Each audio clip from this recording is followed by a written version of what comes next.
I didn't expect him to say it out loud. Not like that. Not in front of his parents, his cousins, his perfectly dressed sister, and the house staff pretending not to listen. He leaned back in his chair, swirled his drink, looked me up and down slowly, and smiled. "You're not in my money class," he said. Then, casually, like he was commenting on the weather. "Definitely not wife material." The room went quiet. Someone cleared their throat. His mother avoided my eyes. His father stared into his plate. No one defended me. No one corrected him.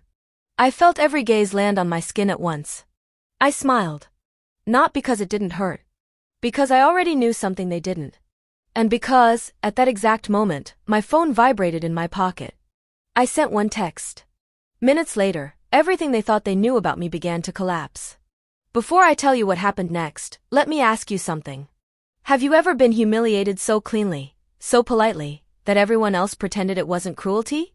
That's how it works sometimes. No shouting. No scenes. Just a sentence that quietly rearranges your place in a room. If you're listening to this, maybe you've felt it too, being measured, ranked, dismissed, not for who you are, but for what someone assumes you're worth. My name is Emily. And until that evening, his family believed I was just the quiet girlfriend who should be grateful to be invited at all. They had no idea how long I'd been watching. I had been dating Ryan for just over 2 years. Long enough to know his routines. Long enough to recognize his moods by the way he set his keys down. Long enough to understand that in his world, money spoke first, and people waited their turn. His family lived in a gated community outside the city. Tall walls. Security cameras. A driveway long enough to make guests feel small before they even rang the bell. They were polite to me. Always polite. His mother complimented my clothes in a way that sounded rehearsed. His sister asked what I did for work, then immediately looked away while I answered. His cousins treated me like temporary furniture. And Ryan? Ryan liked that I didn't demand much. I cooked when I stayed over. I remembered birthdays. I helped his mother clear plates. I listened when his father talked about investments I pretended to understand. I made myself useful. Not because anyone asked, but because I was raised to contribute quietly. I worked in operations consulting. Nothing flashy. No public titles. I helped companies fix internal chaos. Contracts, logistics, compliance. Invisible work that only gets noticed when it's missing. Ryan never really asked about it. He liked telling people I was figuring things out. At family dinners, he'd casually mention his bonuses, his upcoming promotions, the places he'd traveled for work. When someone asked me a question, he often answered for me. I let him. Because at the time, I believed relationships were built on patience. What I didn't realize was that patience can look a lot like permission. The first signs weren't dramatic. They never are. It was Ryan interrupting me mid-sentence when his friends were around. It was him joking about my simple tastes when I ordered the cheapest thing on the menu. It was the way his sister once laughed and said, "Emily's low maintenance, perfect starter girlfriend." Starter. Everyone laughed. I smiled. Another time, his mother asked if I'd ever thought about going back to school. Not because she cared, but because she assumed I hadn't finished. Ryan didn't correct her. When his cousins planned a ski trip, they discussed costs openly in front of me, then one of them said, "Oh, Emily probably wouldn't enjoy that kind of thing anyway." No one asked me. They decided for me. I started noticing patterns. How Ryan only held my hand when it was just us. How he spoke about our future in vague timelines. How every compliment he gave me came with a comparison. "You're so grounded," he'd say. Unlike who? I stopped asking. The worst part wasn't the comments. It was the silence afterward. No one ever challenged him.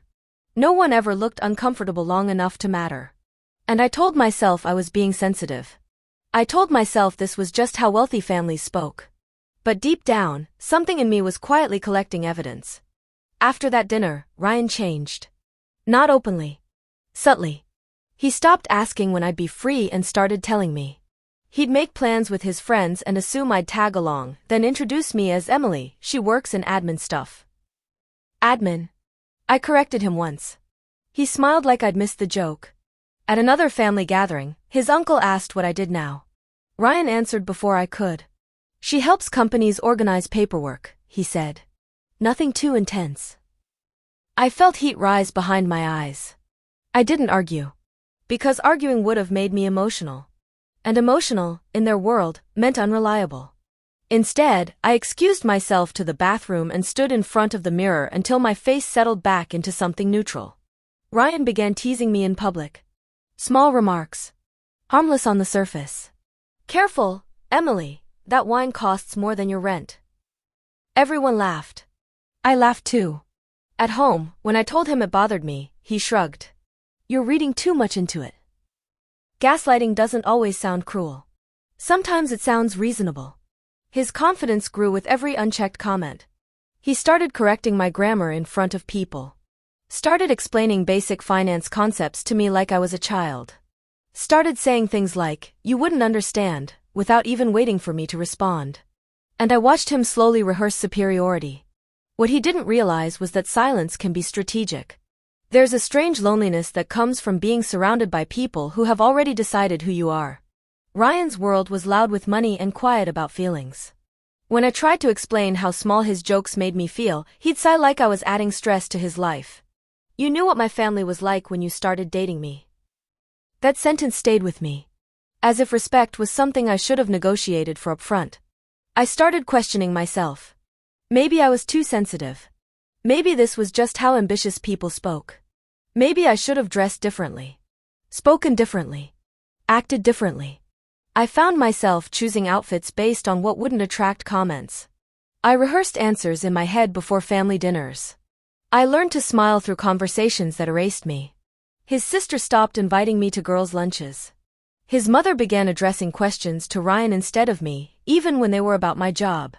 Once, I overheard his cousin say, he'll grow out of her. No one noticed I was standing right there. I went home that night and cried quietly in the shower so Ryan wouldn't hear. But even in my lowest moments, I never begged. I still paid my share of everything. Still showed up on time. Still did my work with precision. They mistook my composure for weakness. And I let them. The real blow came 3 weeks later. Ryan told me his parents were hosting a formal engagement dinner, not for us. For his cousin. But he wanted me there. Just to be supportive, he said. The table was long. Crystal glasses. Place cards with gold lettering. Everyone dressed like they were attending a board meeting disguised as a celebration. Halfway through the meal, his aunt raised a toast about legacy. About marrying within compatible circles. Ryan squeezed my knee under the table. Then he stood. He thanked everyone for their advice over the past year. Talked about career goals. About timing. And then he looked at me. That same lazy smile. I've realized something, he said. I need a partner who understands my financial world. Silence. You're not in my money class, he continued. Definitely not wife material. No anger in his voice. Just certainty. Someone gasped softly. His mother finally spoke. Ryan. He waved her off. I'm just being honest. I felt my chest tighten. 2 years reduced to a sentence. I stood up slowly. I wished him well. I thanked his parents for the meals they'd shared with me. I left without crying. Outside, I sat in my car for a long time.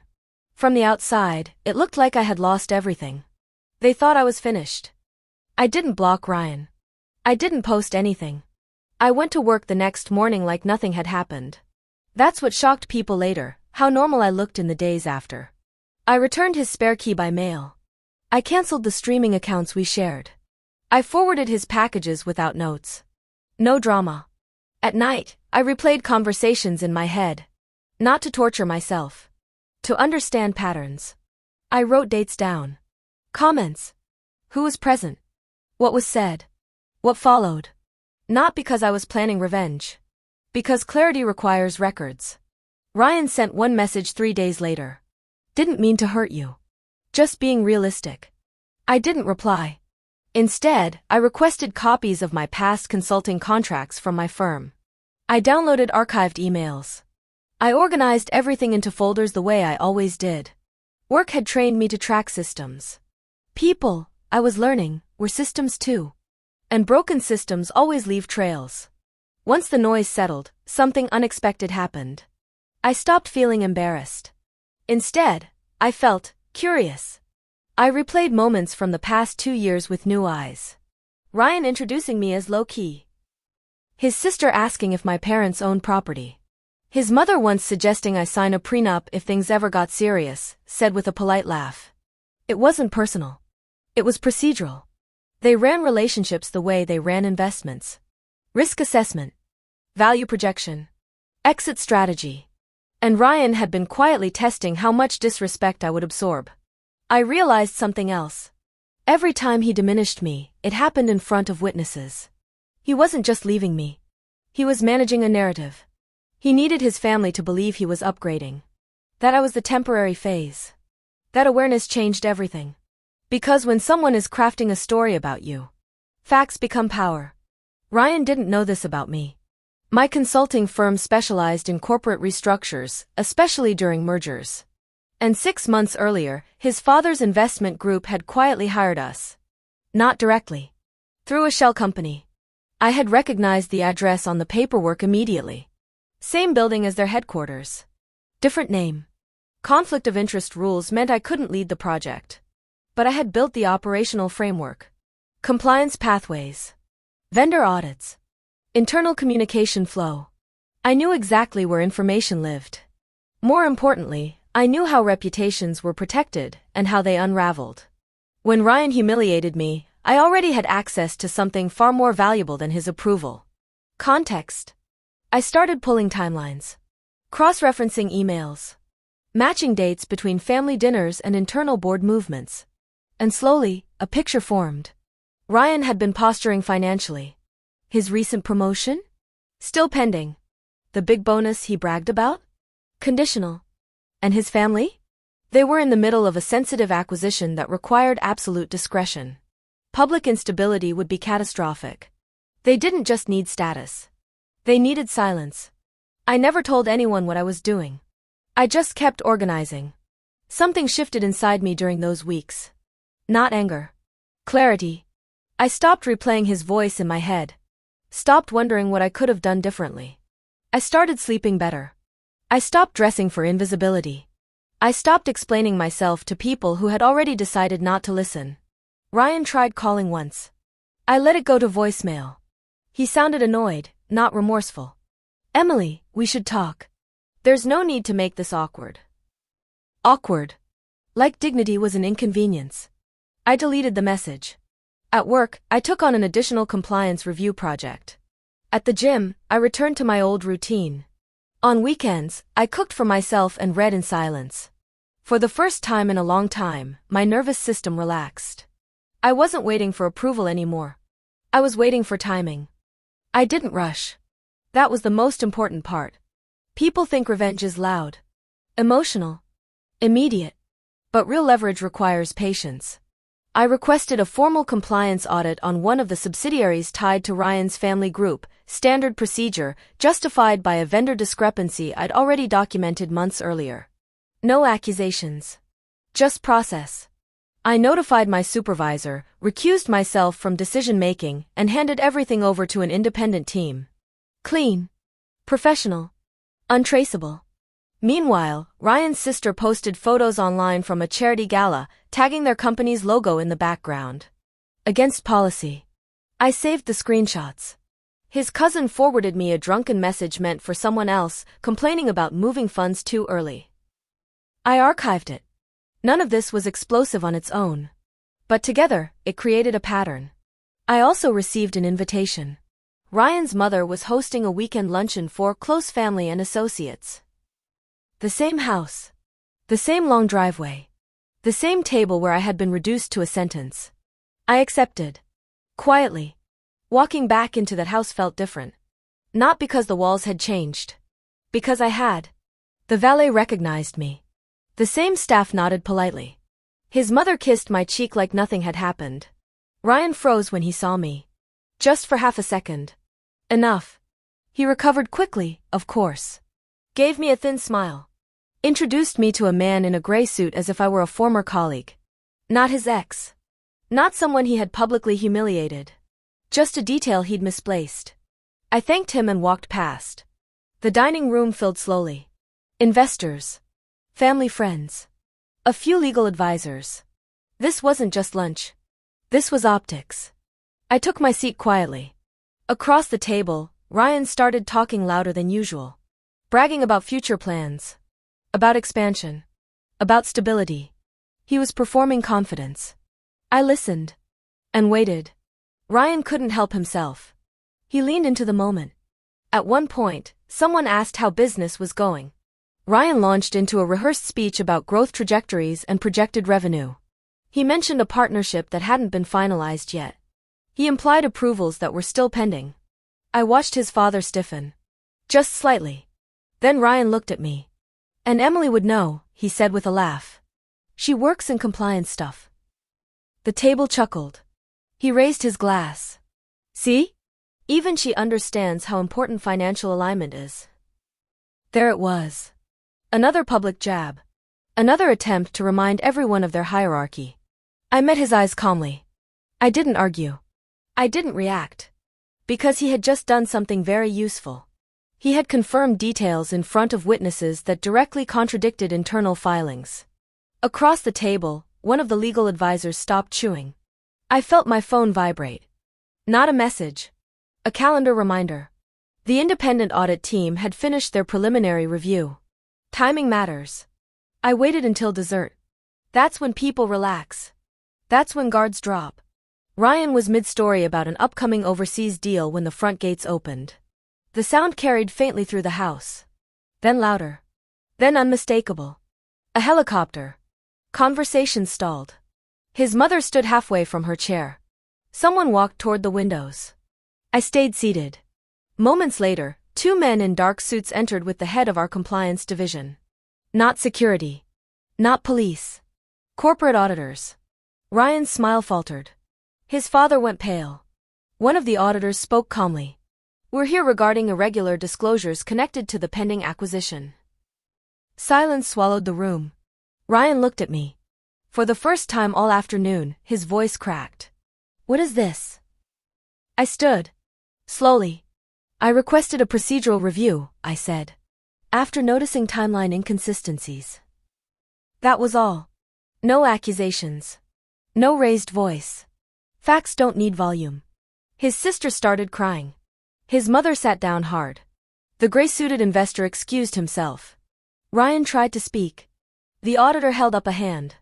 We'll need private access to financial records and devices. Ryan's eyes stayed on me. He finally understood. I hadn't sent a dramatic text that night. I had activated a system. No one yelled. No one screamed.